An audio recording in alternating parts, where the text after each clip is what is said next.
little good news, though, and kind of bad news when it comes to higher education in Idaho. The bad news out of the way first. Post-secondary enrollment, which that means people going to colleges, universities, or trade schools, that enrollment dropped 2.5% across the country last fall. That's according to the National Student Clearinghouse Research Center, and not surprising given the uncertainty of being in a global pandemic. Undergraduate enrollment hit the hardest. Nationwide, 560,000 fewer students enrolled in college compared to the year 2019. Idaho Education News reporting that enrollment at Idaho's 4 main public universities dropped even further, between 3 and 8.3% in 2020.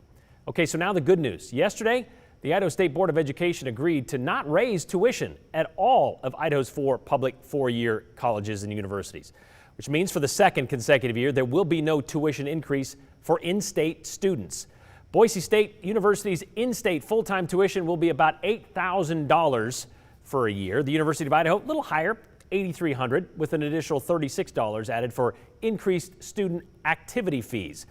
Idaho State University at $78.72, and Lewis and Clark State College would be the least expensive option out there, about $6,900 per year. Boise State also deciding to freeze out-of-state and graduate school fees, so that's good going ahead. U of I and Lewis Clark will more or less do the same thing as Boise State. They're going to freeze things as well for graduates and out-of-state students. Idaho State, the only one with approved increases. The non-resident yearly undergrad tuition will go up by about 3.4%. The graduate program is going to go up about 4%. Reason for the freeze, according to the State Board of Education president, to keep Idaho's college education as one of the most affordable in the country. So we wanted to know where Idaho does fall on that list of schools that are affordable. For a comparison, we looked at some of the neighboring states, schools, and what they charge for a 4-year full-time student studying for a bachelor's degree. Washington State University, just across the border in Pullman, charges $10,000, almost $11,000 for its in-state residents each year, or $13,856, including those fees. University of Oregon in Eugene, residents get their education for $13,856 a year. Montana State University in Bozeman, less expensive than BSU and U of I at $77.70 a year.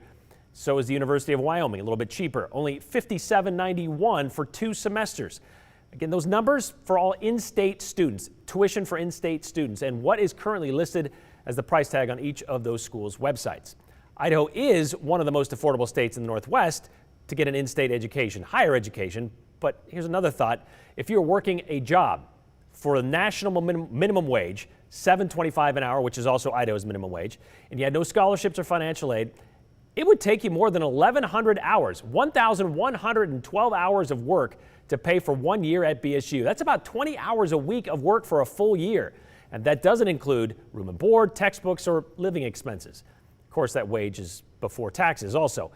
So hoping to keep college affordable might be the incentive for more students to head to school, and then likely they won't have to rely on a minimum wage income.